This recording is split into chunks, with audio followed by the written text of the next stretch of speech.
Lovely clear blue skies, the opening stage of the Santos Tour Down Under as Andre Greipel signs in Uriutpa on the road to Angerson today, 135 kilometres.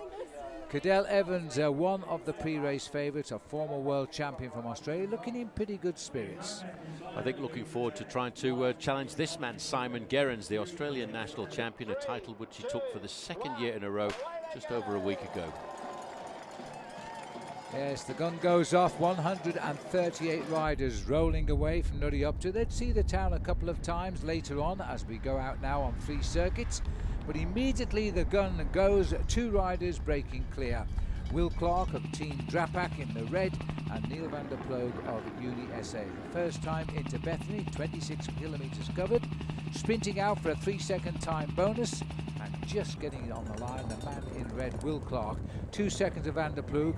But the race for 3rd place a little bit more significant here. Here's Simon Gesker of Giant Shimano jumping out of the pack to get himself a single second, but everybody knows that this race can be decided by mere seconds. And the lead just after 26 kilometres done, 3 minutes there. The time we got back to Bethany a lap later though, 72 kilometres into the race. This time it was van der Ploeg getting the 3 seconds ahead of Will Clark. But by far more significant was Simon Gerrans, a pre-race favourite, prepared to sprint for a single second and getting it quite clearly. That could be very important when it comes down to the end of the week, because this race very often a very close match. The sun rising high in the sky, the high 20s in the Barossa Valley as the riders are now setting themselves up for the climb of Mengler's Hill. A change of circuit now.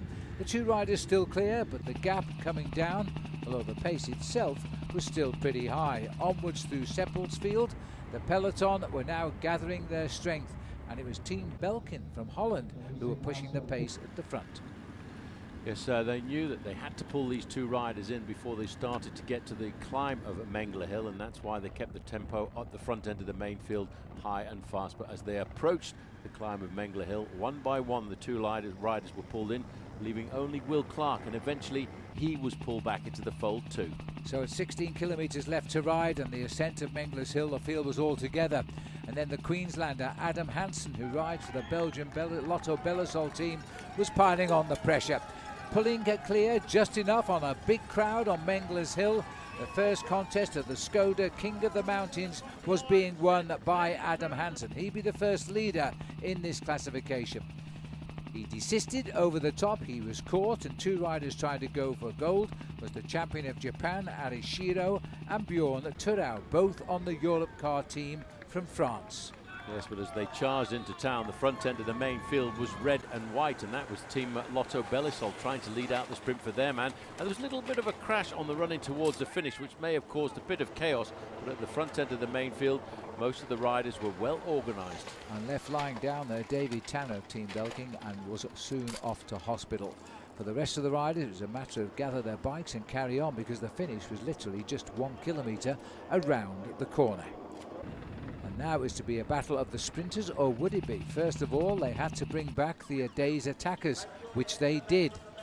And the last man to come clear of the field was Rory Sutherland, but he was swept up in the yellow jersey, leaving the sprinters to go for gold. It looked now it had to be a formality for the big German sprinter Andre Greipel, second here. But right behind Greipel was the Australian champion Simon Gerrans. The champion of Germany in the front, the champion of Australia taking him on. And surprisingly, in the uphill finish to Angerston, it was Simon Gerrans who came over the top of Andre Greipel to steal the stage, his 3rd in history in this event, and to take a very valuable 10-second bonus. A well-timed sprint for the Australian champion, coming right out of the slipstream of one of the fastest men in the world in the white jersey. But for Simon Gerrans, it was an important victory. With that 10-second time bonus, he would also become the first leader of the race. So Simon Gerrans, the first leader of this 6-day tour, salutes the crowd. Did you really think that you could be the man who's dominated the Santos Tour Down Under in the sprints for so many years? No, in fact I didn't. Looking towards the end of the week, it probably would have been better if Andre had the lead going into tomorrow to give us a bit of a hand to defend. But you know, like I said, you got to take every opportunity that comes up, and you got to go for these stage wins when you can get them. Always good to get a win under the belt, though. Yeah, too right. Nah, it's great. This season's starting off like a dream come true so far. Thank you.